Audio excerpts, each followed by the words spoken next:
Les pompiers de la commune de Marseille, ce sont des militaires, ce sont des marins. Ils appartiennent à la marine. Donc si vous voulez vous engager, vous allez à Papeete, à la marine, vous remplissez un papier, vous dites « moi je veux être marin-pompier ». Voilà. C'est la première fois que le collège de Faroua ouvre ses portes aux professionnels de différents corps de métier. L'objectif visé est de mieux orienter les élèves dans leur future carrière professionnelle, surtout quand on sait qu'ils ont parfois une vision un peu décalée de la réalité du terrain. Ils sont encore jeunes, donc le but c'est justement donc, de les confronter donc, à la réalité du terrain. Donc ils se disent, tiens moi je ferais bien pompier, mais en fait ils n'ont pas les compétences pour, donc, et inversement. Donc là en faisant donc, intervenir donc, des gens du métier, donc ils vont voir en fait quelles sont les compétences à avoir pour exercer tel ou tel métier.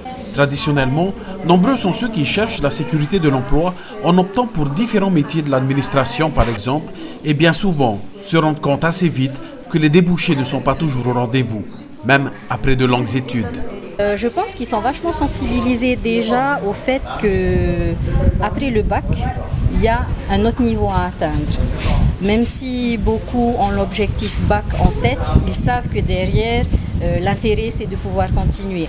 En ce qui concerne les concours, ils ont été surpris de savoir que beaucoup s'inscrivent et que très très peu sont reçus. On a parlé de sa fonction à la mairie, on a parlé de son parcours.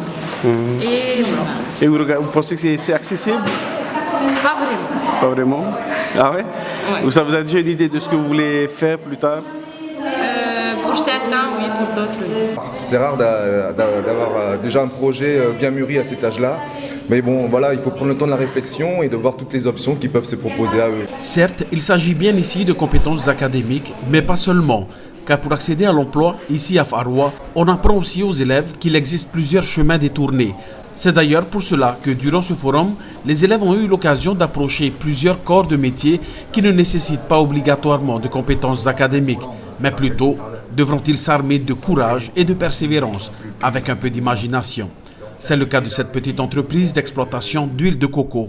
Ils étaient très réceptifs et puis c'est un secteur de transformation de produits qui est à la mode et puis que le gouvernement met en avant de transformer les produits. Donc il faut arrêter de faire du copra. Maintenant, de notre copra, il faut en mettre de la qualité et il faut faire de l'huile de coco bien. Surtout, ça peut faire vivre toute une famille entière. On ne peut pas être à Riatia sans planter.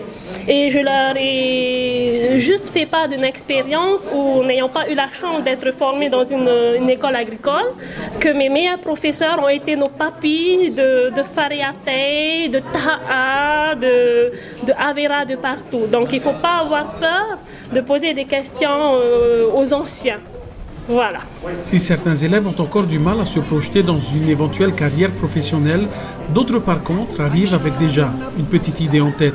En fait, j'aime voir la nature, j'aime voir quand les fruits poussent et aussi j'aime bien aussi les manger. De l'agriculture à l'apiculture ou encore du social au métier de l'artisanat d'art, les échanges ont été fructueux entre élèves et chefs d'entreprise. De quoi susciter une envie, un intérêt et surtout permettre aux élèves de se projeter vers des métiers accessibles.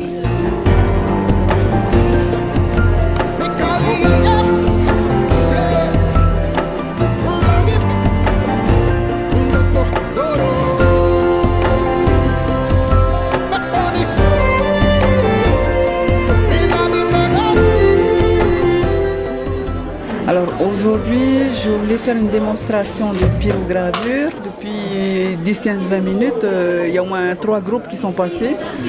Donc, comment est-ce qu'ils ont réagi? Ils ont été intéressés par... ils étaient stupéfaits parce que c'est un travail qu'on ne voit pas assez souvent et qu'ils ne connaissent pas du tout. Alors j'utilise une machine qui s'appelle un pyrograveur. Donc au bout, le lambeau il chauffe à fond et je brûle sur du bois. Donc je repasse le dessin que j'avais fait en crayon papier. Du coup je gomme le tout et ça donne un résultat comme du charbon brûlé sur du bois. Mais la grande star des métiers qui a beaucoup intéressé les jeunes reste le RIMAP Polynésie. Ces militaires en uniforme ont occupé le grand réfectoire pour accueillir plusieurs groupes d'une dizaine d'élèves en même temps.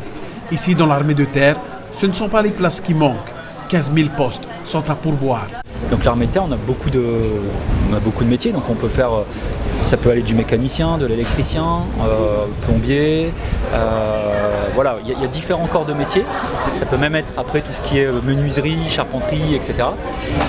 Alors il faut savoir que dans tous les métiers de l'armée, on a quand même une base combattante. Donc voilà, entraînement aux armes, au combat, etc. Et après, voilà, on fait le métier qu'on souhaiterait. Durant cette matinée, on remarquera également une forte mobilisation chez les filles qui souhaitent connaître davantage les métiers que propose l'armée de terre.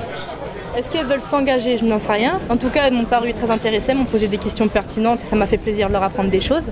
Quelles étaient les questions les plus récurrentes chez les filles? Comment est-ce qu'on rentre à l'armée? Est-ce qu'il faut un niveau d'études spécial? Quels sont les différents métiers que l'on peut faire? Il y a aussi la question combien de temps ça peut durer? Est-ce que c'est un bon métier? Est-ce que ça vous donne envie de rester? C'est des questions que moi-même j'ai posées quand j'étais au collège et je suis contente de pouvoir maintenant donner une réponse. L'armée, nous le savons, restera pour beaucoup une alternative pour se frayer un chemin vers un emploi. Mais il faudra tout de même à la base avoir le brevet des collèges en poche pour pouvoir s'engager pendant 5 ans minimum. Et par la suite, préparer une reconversion possible dans le civil avec un diplôme en poche. Bilan de la journée, très satisfaisante pour une première. Cette matinée aura permis aux élèves de découvrir différents corps de métier, espérant que cela a permis à certains de trouver leur vocation.